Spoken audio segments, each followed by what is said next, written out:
Hello to all of you. स्वागत है आप सभी का हमारे YouTube channel Kuldeep Singh biology में बच्चों। तो आज के इस लेक्चर वीडियो में यहाँ पर लेक्चर आज का है सिलेबस। तो क्या सिलेबस है BSc first year first semester का, वो यहाँ पर हम लोग देखेंगे बॉटनी का।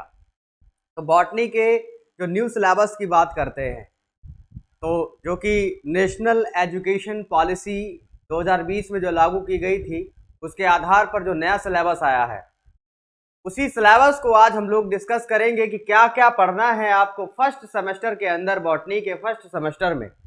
चलिए देख लेते हैं।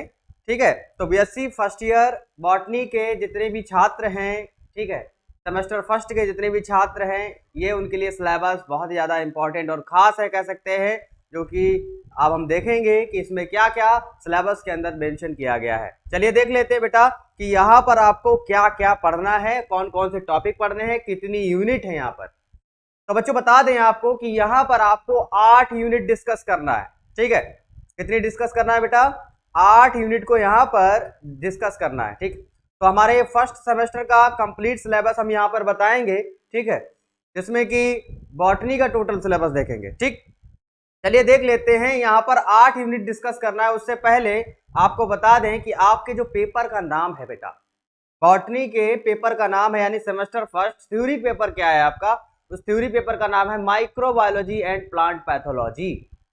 कितना देखिए अच्छा टॉपिक आपको यहाँ पर पढ़ने को मिल रहा है, माइक्रोबायोलॉजी एंड प्लांट पैथोलॉजी। यानी माइक्रोबायोलॉजी यानी यहाँ पर माइक्रो ऑर्गेनिज्म को पढ़ना है, डेट मीन वायरस, बैक्टीरिया, उनसे रिलेटेड जो टॉपिक्स हैं, लैब इक्विपमेंट्स हैं, सारी चीजें माइक्रोबायोलॉजी के अंदर पढ़ेंगे, सूक्ष्म जैविकी के अंदर कह सकते हैं। ठीक, जिसमें कि शैवाल भी पढ़ेंगे, फंजाई भी पढ़ेंगे कह सकते हैं। दूसरा है प्लांट पैथोलॉजी, यानी प्लांट्स में जो होने वाले डिजीज हैं, ठीक है, पादप रोग विज्ञान जिसको बोल सकते हो प्लांट पैथोलॉजी को, तो उनके बारे में पढ़ेंगे, उनको किस तरीके से हम प्रिवेंट कर सकते हैं, वो सारी चीजें पढ़ेंगे। ठीक, तो यहाँ पर जो पेपर का टाइटल आप याद जरूर रखिए, क्योंकि वाइवा में कभी कभी पूछ लेता है एग्जामिनर आपसे कि microbiology and plant pathology paper का नाम याद रखिए। कि थ्योरी, आपके बॉटनी पेपर का थ्योरी पेपर का नाम बताइए, तो आप बताएंगे माइक्रोबायोलॉजी एंड प्लांट पैथोलॉजी। ठीक, जो कि आपका सेमेस्टर फर्स्ट है, याद रखिए। तो सेमेस्टर फर्स्ट डिस्कस करने वाले हैं और यहाँ पर आपको 8 यूनिट को डिस्कस करना है, 8 यूनिट पढ़ना, याद रखिए। सेमेस्टर फर्स्ट वाले जितने भी बच्चे हैं बॉटनी में, बॉटनी के, उन्हें 8 यूनिट डिस्कस करना है, याद रखिए। जिसमें पहला यूनिट देख लेते हैं। पहले यूनिट का नाम है बच्चा, पहले यूनिट का नाम है ancient botany microscopy and lab equipments. पहला यूनिट आपका बेटा, पहला यूनिट है ancient botany microscopy and lab equipments. इसके अंदर आपको बॉटनी से रिलेटेड, बॉटनी का जो इतिहास है, पूर्वजों ने किस तरीके से, बॉटनी के जो पूर्वज आए, बॉटनी में कौन कौन से साइंटिस्ट है, उन्होंने किस तरीके से कंट्रीब्यूशन दिया, योगदान दिया बॉटनी के अंदर, वो सारी चीजें हम लोग यहाँ पर देखेंगे। ठीक, एंसेंट बॉटनी का इतिहास पूरा हम देखेंगे, यानी बॉटनी का इतिहास, हिस्ट्री कह सकते हैं। फिर उसके बाद लिखा है कंट्रीब्यूशन ऑफ इंडियन बॉटनिस्ट, जो भारतीय वनस्पति वैज्ञानिक है, बॉटनिस्ट है, उनका क्या योगदान रहा है, उस उनके बारे में भी यहाँ पर लिखना है और पढ़ना है आपको, याद रखिए। तो कंट्रीब्यूशन ऑफ इंडियन बॉटनिस्ट को भी पढ़ना है कि बॉटनी के अंदर जो भारतीय वनस्पति वैज्ञानिक है, बॉटनिस्ट है, इंडियन बॉटनिस्ट हैं, उनका क्या रोल रहा है, क्या योगदान रहा है। ठीक, फिर इसमें एक चीज, एक और टॉपिक है माइक्रोस्कोपी। माइक्रोस्कोपी यानी माइक्रोस्कोप्स वगैरह के बारे में यहाँ पर पूरा डिस्क्रिप्ट करके पढ़ना है आपको, याद रखिए। तो माइक्रोस्कोपी भी डिस्कस करना है इसमें, इस यूनिट के अंदर। स्टैनिंग टेक्निक्स, स्टैनिंग टेक्निक का मतलब होता है जो अभिरंजन करते हैं ना, जैसे कि बैक्टीरिया का अभिरंजन करते हैं, या जब आप स्लाइड बनाते हैं किसी भी पदार्थ का अभिरंजन करते हैं, तो अभिरंजन का मतलब कलर करना। स्टैनिंग टेक्निक जो होती है, जैसे कि ग्राम स्टैनिंग टेक्निक आपने पढ़ा होगा, डबल स्टैनिंग टेक्निक पढ़ा होगा, सिंगल स्टैनिंग टेक्निक पढ़ा होगा, इस तरीके से। तो यहाँ पर स्टैनिंग टेक्निक या स्टैनिंग मेथड्स को भी यहाँ पर पढ़ना है, जो कि आप लैब में जब आप स्लाइड बनाने जाते हैं तो उसमें स्टैनिंग करते हैं, यार वही टेक्निक को डिस्कस करना है पूरा यहाँ पर। अगला टॉपिक इसके अंतर्गत है लैब इक्विपमेंट्स, यानी लैब में इस्तेमाल होने वाले जो इक्विपमेंट्स होते हैं, यानी जैसे कि माइक्रोस्कोप है, ऑटोक्लेव है, सेंट्रीफ्यूज है, ठीक है, स्पेक्ट्रोमीटर है, बहुत सारे, पीएच मीटर है, इस तरीके के जो इक्विपमेंट्स होते हैं वो डिस्कस करने हैं। इसमें कि आपको ऑटोक्लेव पढ़ना है, इसके अंतर्गत सेंट्रीफ्यूज पढ़ना है, कैलोरीमीटर पढ़ना है और स्पेक्ट्रोमीटर पढ़ना है। तो लैब इक्विपमेंट्स का मतलब है बायोलॉजिकल टूल्स, यानी जीव विज्ञान में या बॉटनी में, जूलॉजी में इस्तेमाल होने वाले जो लैब उपकरण हैं, लैब में प्रयोगशाला उपकरण हैं, उनको यहाँ पर डिस्कस करना है। याद रखिए, ऑटोक्लेव, सेंट्रीफ्यूज, कैलोरीमीटर, स्पेक्ट्रोमीटर, ये टॉपिक्स मेंशन किए गए हैं लैब इक्विपमेंट्स के अंदर। तो ये आपकी पहली यूनिट हो जाती है। आप सेकेंड यूनिट देख लेते हैं। सेकेंड यूनिट में बेटा यहाँ पर जो सेकेंड यूनिट है, सेकेंड यूनिट के अंदर आपको यहाँ पर वायरस डिस्कस करना है, बैक्टीरिया डिस्कस करना है और माइकोप्लाज्मा डिस्कस करना है इस यूनिट के अंदर, जिसमें कि बैक्टीरिया से रिलेटेड यहाँ पर बैक्टीरिया के नेचर की बात करेंगे, फिर बैक्टीरिया को किस तरीके से स्टेन करते हैं, जैसे ग्राम स्टेनिंग टेक्निक क्या है उसकी, और उसमें रिप्रोडक्शन कैसे हो रहा है बैक्टीरिया के अंदर, वो सारी चीजें बैक्टीरिया से रिलेटेड देखेंगे। उसी के साथ साथ वायरस का थोड़ा सा हिस्ट्री वगैरह जानेंगे, और उसके बाद एक टीएमबी वायरस होता है, टोबैको मोज़ेक वायरस, उसके बारे में, उसका स्ट्रक्चर, उसकी लाइफ साइकिल वगैरह को यहाँ पर देखना है आपको। ठीक है, तो टीएमबी यानी टोबैको मोज़ेक वायरस को भी पढ़ना है, वायरस से रिलेटेड कह सकते हैं। और अगला वायरस है बैक्टीरियोफेज, जीवाणु भोजी विषाणु, बैक्टीरियोफेजेस को भी यहाँ पर देखना है। ठीक है, बैक्टीरियोफेज की लाइफ साइकिल वगैरह पूछ सकता है एग्जाम में, याद रखिए। और बायरोइड्स डिस्कस करना है, प्रियोन्स डिस्कस करना है और माइकोप्लाज्मा डिस्कस करना है। तो ये टॉपिक आपको सेकेंड यूनिट में पढ़ने हैं आपको इस बार के सिलेबस में। ठीक है, यानी सेमेस्टर फर्स्ट के सिलेबस में।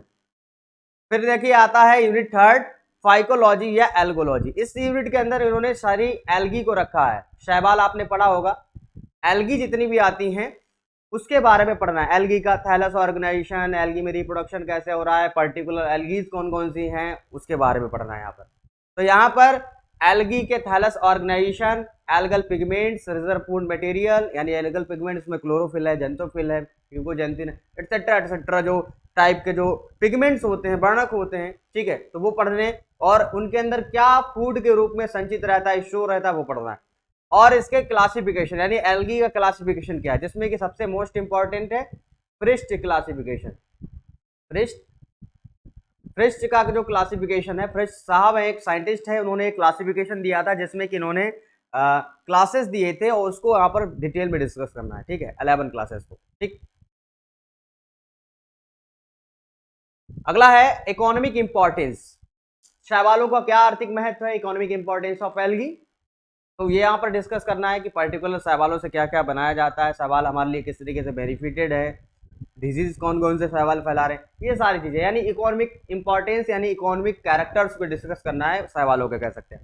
अब देखिए खास बात क्या है इस यूनिट में, यहाँ पर कुछ यहाँ पर क्लास या डिवीजन दिए गए हैं, जिसके आधार पर यहाँ पर उन्होंने इनकी लाइफ साइकिल और कैरेक्टरिस्टिक्स को डिस्कस करना है। और पर्टिकुलर यहाँ पर उन्होंने क्या किया है, पर्टिकुलर यहाँ पर शैवाल यहाँ पर दिए, तो उनके कैरेक्टरिस्टिक्स, उनके बारे में, थैलस वगैरह कैसा है, हैबिटेट कैसा, सारी चीजें डिस्कस करेंगे। उसी के साथ साथ उनका लाइफ साइकिल, तो लिखा है the characteristics and life cycle of following. यहाँ पर फॉलोइंग कुछ दिए हैं, जैसे कि साइनोफाइटा के अंतर्गत, साइनोफाइटा एक ग्रुप है शैवालों का, जिसमें कि आपको नॉस्टॉक पढ़ना है। नॉस्टॉक एक शैवाल है जो कि एक ब्लू ग्रीन एल्गी आप इसको बोल सकते हैं, BGA, तो ब्लू ग्रीन एल्गी। उसी के साथ साथ यहाँ पर जो अगला जो ग्रुप है, उस ग्रुप के अंदर यानी क्लोरोफाइटा जिसको बोल रहे हैं, क्लोरोफाइटा में आपको बॉलबॉक्स पढ़ना है, हाइड्रोडिक्टियन पढ़ना है, सुडोगोनियम पढ़ना है और कारा पढ़ना है। ठीक, क्लियर। तो क्लोरोफाइटा डिवीजन के अंदर या क्लास के अंदर आपको यहाँ पर क्या पढ़ना है, बॉलबॉक्स, हाइड्रोडिक्टियन पढ़ना है। बॉलबॉक्स का लाइफ साइकिल कैसा है, हाइड्रोडिक्टियन का लाइफ साइकिल कैसा है, कैरेक्टरिस्टिक्स कैसा है, ये सारी चीजें कह सकते हैं। उसी तरीके से फियोफाइटा एक ग्रुप है शैवालों का, जिसमें कि एक्टोकार्पस को यहाँ पर देखना है, एक्टोकार्पस के कैरेक्टरिस्टिक्स एंड उसके लाइफ साइकिल को देखना है। ठीक, और अगला बचता है रोडोफाइटा। रोडोफाइटा में पॉलीसाइफोनिया जो एक शैवाल है कह सकते हैं, उसको यहाँ पर डिस्कस करना है। ठीक, तो यहाँ पर ये कुछ पर्टिकुलर एल्गीज हैं, उनकी लाइफ साइकिल और उनके कैरेक्टरिस्टिक्स जो होते हैं, हैबिटेट एटसेट्रा एटसेट्रा, वो सारी चीजें यहाँ पर डिफाइन करनी है, बतानी है आपको इसमें। ठीक है, तो यहाँ पर एल्गोलॉजी या फाइकोलॉजी में आप जितने भी एल्गीज आएंगे उनको डिस्कस करेंगे। ठीक है, इस यूनिट में। अगला यूनिट है आपका माइकोलॉजी, जिसे नाम से समझ में आ रहा होगा, माइकोलॉजी यानी कवक विज्ञान जिसको बोलते हैं। यहाँ पर कह सकते हैं कि यहाँ पर सारी की सारी फंगस रखी गई हैं। फंगस मतलब फफूंद यानी कवक जिसको बोलते हैं जनरली। तो फंगस के यहाँ पर जनरल कैरेक्टर्स इस यूनिट में डिस्कस करने हैं, क्लासिफिकेशन, इकोनॉमिक इंपॉर्टेंस, और क्या उसके साथ साथ यहाँ पर पर्टिकुलर जो स्पीशीज दी हैं कह सकते हैं, फंगस की वो यहाँ पर डिस्कस करनी है, उसी तरीके से जैसे सवाल में कर रहे थे, सवालों को जैसे कैरेक्टरिस्टिक्स पढ़ना है आपको और लाइफ साइकिल पढ़ना है, इसी तरीके से इन पर्टिकुलर जो आपके फंगस हैं उन फंगस के पर्टिकुलर यहाँ पर लाइफ साइकिल और उसके कैरेक्टरिस्टिक्स को यहाँ पर डिस्कस करना है। जैसे कि यहाँ पर कुछ फंगस दी गई है, Rhizopus, Penicillium, Peziza, Ustilago, Puccinia, Agaricus, Fusarium. तो यहाँ पर कुछ यहाँ पर फंगस दी गई हैं, इनकी लाइफ साइकिल डिस्कस करना है और इनके कैरेक्टरिस्टिक्स डिस्कस करना है इस यूनिट के अंदर। तो माइकोलॉजी का मतलब है कि फंगस का स्टडी क्या कहलाता है, माइकोलॉजी कहलाता है। यानी यहाँ पर सारी की सारी फंगस रखी गई हैं यूनिट 4 के अंदर, कह सकते हैं। अगला है यूनिट नंबर 5, इसमें कि आपको एडिबल फंजाई यानी खाने योग्य जो फंजाई हैं जिसको आप खाते हैं उनको डिस्कस करना है, और उसी के साथ साथ इसमें लाइकेंस और माइकोराइजा को भी पढ़ना है। ठीक, एडिबल फंजाई क्या होता है सर? एडिबल फंजाई मतलब खाने वाली फंजाई। जैसे कि आप मशरूम्स खाते हैं ना, क्या खाते हैं बेटा? मशरूम्स खाते हैं ना। तो मशरूम क्या है? एक फंगस है, कह सकते हैं। हाँ, बेसिडियोमाइसिटीज का मेंबर है कि नहीं है? तो मशरूम जो है एक एडिबल फंजाई है। उसी तरीके से और भी जैसे मॉर्चेला वगैरह है, ये सारी एडिबल फंजाई है, कह सकते हैं खाने योग्य। जैसे मशरूम है, एगेरिकस है, एगेरिकस से यहाँ पर एगेरिकस बारे में, जैसे कि यहाँ पर मशरूम कल्टीवेशन को पढ़ना है आपको। मशरूम कल्टीवेशन यानी मशरूम का कल्टीवेशन कैसे उगाया जाता है, मशरूम को पूरी मेथड यहाँ पर देनी है आपको। ठीक है, डिटेल में कह सकते हैं। तो मशरूम कल्टीवेशन इस यूनिट के अंदर डिस्कस करना है, डिस्कस करेंगे आप लोग। उसी के साथ साथ लाइकेंस, यानी लाइकेंस क्या होता है? Association of algae and fungi called as lichens, यानी शैवाल और कवकों का जो मिक्सचर होता है, एसोसिएशन जो होता है, संगठन जो होता है, उसको आप लाइकेंस कहते हैं। और इसमें आपको लाइकेंस के अंतर्गत इसके structure, classification, composition, reproduction, economic importance को भी यहाँ पर समझना है, डिटेल में कह सकते हैं। तो लाइकेंस के structure, classification, composition, reproduction, economic importance को समझना है, याद रखिए। अगला है माइकोराइजा, एक टॉपिक है। देखिए, कुछ फंगस ऐसे होते हैं जो कि हायर प्लांट, जो एडवांस प्लांट होते हैं, उनकी जड़ों से एसोसिएशन कर लेते हैं और सिम्बायोटिक नेचर को शो करते हैं। तो उस कंडीशन को माइकोराइजा कह देते हैं। तो माइकोराइजा एक टॉपिक है। माइकोराइजा जैसे नाम से समझ में आ रहा है, इसको हिंदी में बोल देते हैं कवक मूल। क्या बोलते हैं? कवक मूल, यानी एसोसिएशन फंगस विद एल्गी। ठीक है, यानी एल्गी के साथ यहाँ पर एसोसिएशन करेगा फंगस, कह सकते हैं। और इसी स्ट्रक्चर को, यानी जो उच्च पौधे जो होते हैं उनकी जो जड़ें होती हैं, जब फंगस के साथ एसोसिएशन कर लेती हैं तो इस स्ट्रक्चर को क्या कहते हैं? क्या बोलते हैं बेटा? माइकोराइजा कहते हैं। और माइकोराइजा में जो फंगल वाला पार्ट होता है वो नाइट्रोजन फिक्सेशन करता है, यानी एटमॉस्फेरिक नाइट्रोजन को नाइट्रेट फॉर्म में या किसी जो भी अवेलेबल फॉर्म होती है उस प्लांट्स के लिए उसमें कन्वर्ट करेगा, कह सकते हैं। उसी के साथ साथ बदले में रूट से, हायर प्लांट्स की रूट से बदले में भोजन ले लेगा। दैट मीन कह सकते हैं कि they are mutually benefited, that is called that symbiotic association. Symbiotic association का मतलब समझते हैं कि जब दो ऑर्गेनिज्म एक दूसरे को लाभ पहुंचाते हैं, सिम्बायोटिक सिम्बायोटिक का मतलब होता है जब दो ऑर्गेनिज्म दोनों साथ साथ रहते हैं। और लाइकेंस भी सिम्बायोटिक का एक अच्छा एक एग्जाम्पल है, कह सकते हैं। ये भी सिम्बायोटिक नेचर का होता है, ये भी सिम्बायोटिक नेचर का होता है। इसमें लाइकेंस में क्या होता है? एल्गी और फंजाई एक दूसरे को बेनिफिट प्रोवाइड करते हैं, एक दूसरे की हेल्प करते हैं और बेनिफिट प्रोवाइड करते हैं, साथ साथ कह सकते हैं। तो सिम्बायोटिक नेचर का होता है। तो माइकोराइजा के डिटेल में यहाँ पे पूरा स्ट्रक्चर, इसका पूरा सब कुछ यहाँ पर समझाना है। ठीक, यूनिट 5 के अंदर। यूनिट 6 आती है प्लांट पैथोलॉजी, जिसमें कि आपको डिजीज वगैरह पढ़ना है प्लांट्स की, कह सकते हैं कि प्लांट्स में सिम्टम्स कैसे हो रहे हैं, डिजीज साइकिल क्या है, फाइटोएलेक्सिन्स क्या है, जो प्लांट्स के अंदर जो टॉक्सिन्स वगैरह, जहर वगैरह बन जाता है ना, वो क्या है, इंटरफेरॉन्स क्या होते हैं, ये सारी चीज़ें पढ़नी है प्लांट पैथोलॉजी। प्लांट पैथोलॉजी को पादप रोग विज्ञान भी कह सकते हैं, पादप रोग विज्ञान भी कह सकते हैं। ठीक है, तो यूनिट 6 में आपको प्लांट पैथोलॉजी के अंतर्गत, जैसे कि किस तरीके से सिम्टम, किसी को अगर किसी प्लांट को डिजीज हुआ है तो उसके किस तरीके से सिम्टम्स अराइज होंगे वो पढ़ने हैं। डिजीज साइकिल क्या है प्लांट्स का वो पढ़ना है। फाइटो एलेक्सिन एक टॉपिक है जो कि एक जहर है, कह सकते हैं, पॉइजन है, कह सकते हैं, प्लांट्स में पाया जाता है, बनता कैसे है, ये सारी चीज़ें। और इंटरफेरॉन्स, ये टॉपिक आपको डिस्कस करना है यूनिट 6 के अंदर।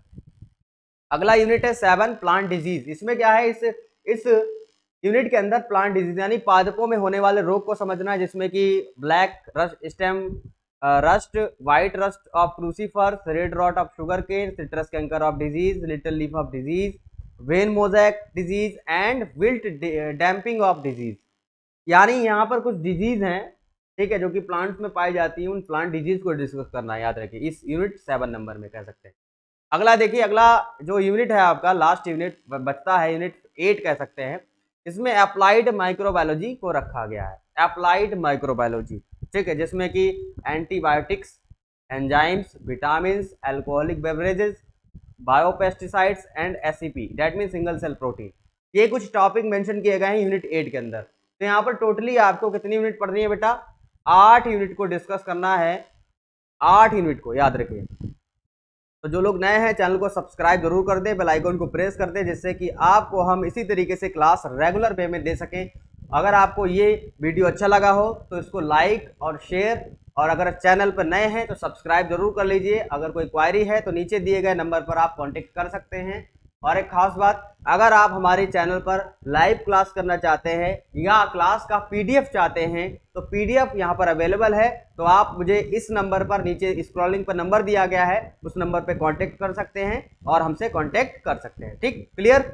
थैंक यू सो मच बच्चों। इसी तरीके की वीडियोस में मिलते रहेंगे हम लोग, नए नए वीडियोस में कह सकते हैं। Thank you so much. जय हिंद, जय भारत।